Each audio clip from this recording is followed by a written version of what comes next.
Sniping consistency. Welcome back, ladies and gents. The name's Ben, and this video has been long overstewed. It is part 1 of the 3-part mini-series on sniping that I've started on this channel. Most of you may have seen parts 2 and 3 already, so if you're OCD or have some weird obsession with numerical order, I am sorry. I just really needed to start with the prime numbers first. In this video, I'll cover some of the most determining factors that contribute to sniping consistency, one of which is tactical positioning. Snipers function best and most consistently over long distances. Thus, as a sniper, your primary goal is to maintain positional advantage over your opponents. You'll know you have that advantage when you're far enough from your target to see them coming directly at you. Especially in a game like Destiny that is dominated by shotguns and powerful grenades and melees, you remain safest and deadliest at a distance. There's a lot that goes into this one concept, so I'll use the layout of the map Bannerfall to illustrate it and some closely tied concepts. First up, a sightline is a hypothetical line from someone's eye holes to a particular spot on a given map. The outcome of most sniper engagements is decided by who secures a given sightline first. On a large map like Bannerfall, your targets, who may be snipers as well, can engage you from many different sightlines. Sightline awareness then involves being conscious of all the areas that are far off, but may be occupied by the enemy. Say you happen to be on C crates, while your team is holding the C flag in control. From this position, you have to mind about 5 to 6 different angles. And there are more, but you need not worry about those covered in green because your teammates and motion sensor will reveal when those become occupied. But still, 5 to 6 is a lot, so the goal should be to reduce that number as soon as possible. If you were to relocate to A-side crates, you cut down that number significantly. Because now you have the safety net that is your teammates on the C side of the map, and your motion sensor indicating when the enemy has access to some of the closer sightlines, like the balcony or alleyway. The moment you notice a teammate in enemy spawn, it is safe to assume that the spawns will flip and then the area in green on the C side of the map can be explored again. The point I'm trying to make with this is that the sightlines are always changing based on your position and that of your teammates. If there is an area of the map that is unexplored, you have to always assume that the sightlines in that area have a sniper glaring down them. Here's an example on the map Rusted Lands. On A spawn, my initial push is never to the top of the water tower, because from personal experience, I know the people at C spawn will secure that sightline long before I can. Some of you may also know that there is an angle available to C spawners that counters this push. I know this because I've borrowed many a face from here. Whenever I'm at the receiving end of that sightline, even though I've never been killed from that spot on C flag, I will shade step, slide, or jump to make myself harder to hit. Soon as I do, I check the next sightline. I get there first in this case and I win that sniper battle. Again, I've never been sniped from either of these two angles, but I feel the moment I stop avoiding them or checking them, my face will fall off.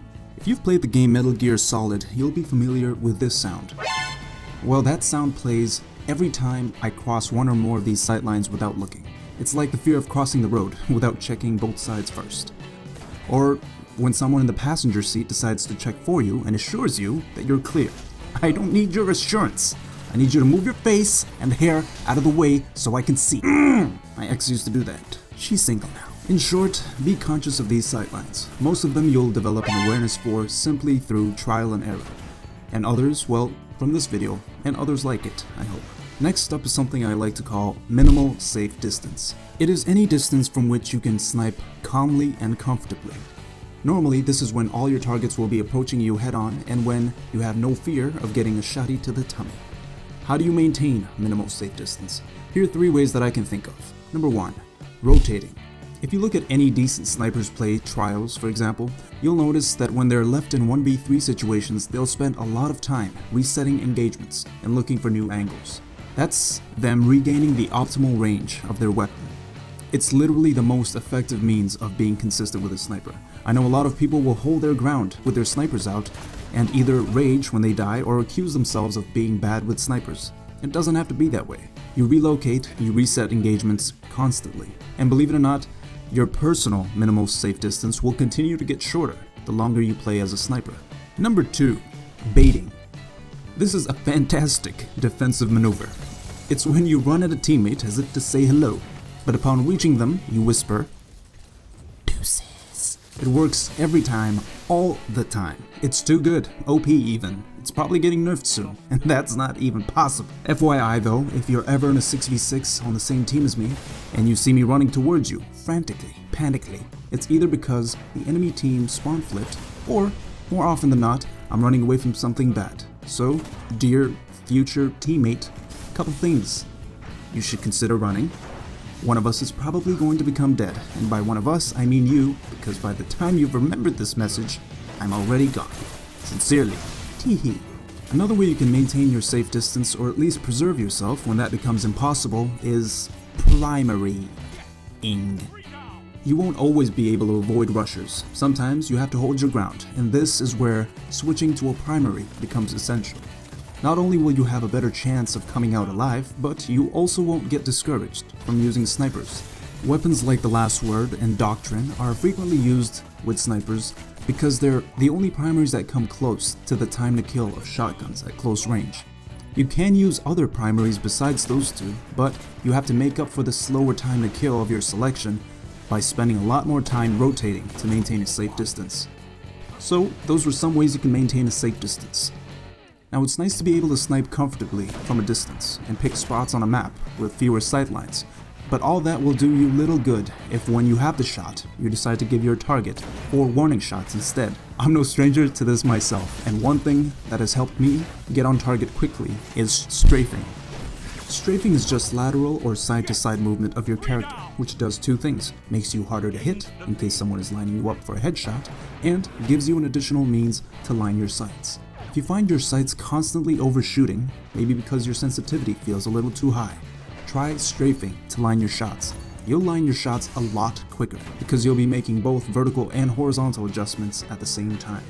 Having said all that about strafing though, it is normally the people that are standing still that I have the most trouble hitting. If you're on the same boat, or your name is Hovey, you'll be glad to know it's not your fault. Not entirely. It's actually a phenomenon called apparent motion. It's an optical illusion in which stationary objects that are viewed in relation to moving objects appear to be in motion. Google it. Real-life examples of this include flipbook animations. Here's an example. Go ahead, check it out. I'll wait. I'm just kidding, I won't wait. Just check it out though, seriously. Link is in the description. Each picture is stationary, but when viewed in quick succession with others, our brains perceive what appears to be movement. In games, especially those with lower frame rate, for a fraction of a second, a stationary target appears to be moving, but it is really the motion of our sights training on them that make it seem so. Oh my god, science and sniping, who is this guy? I like him. I don't know. Shut up, Ben. Okay. Actually, a more realistic viewer thought would be, aw dude, I freaking apparent motion, man. That's why I miss all my shots, man. I knew I was good at sniping. You gotta hear this guy, man. He knows. Calm down. Let's not go crazy. It's possible your aim is just straight booty. I've been there too, trust me. When shoddy barrels are staring me down, I'll go for panic snipes all the time. But after a couple of shots, it's best to just leave, because at that point, you don't know what's worse, getting the kill after 4 shots, or getting bagged after you've emptied your entire clip. Anywho, that about covers up the most basic aspects of sniping consistency that I could think of. In summation, beware of the sightlines by making note of them in-game, maintain a safe distance at all times using honorable and or scummy tactics, and strafe to line your shots on target faster and with more precision. I never really stressed the use of different sniper perks and modified controllers like scuffs and elites, or even the effects of latency in something called the Peeker's Advantage, so I will add another video to the series to share my thoughts on those topics.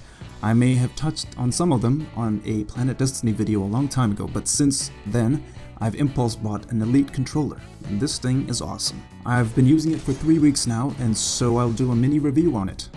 Also, I apologize for delaying this video, but I binge watched all of Daredevil, and my sleep schedule is... well, I don't have a sleep schedule at the moment, so I'm tired, alright? If you're a fan of the comic books or just want to see a great expose on just how depraved we human beings are, check it out. Until next time, God bless and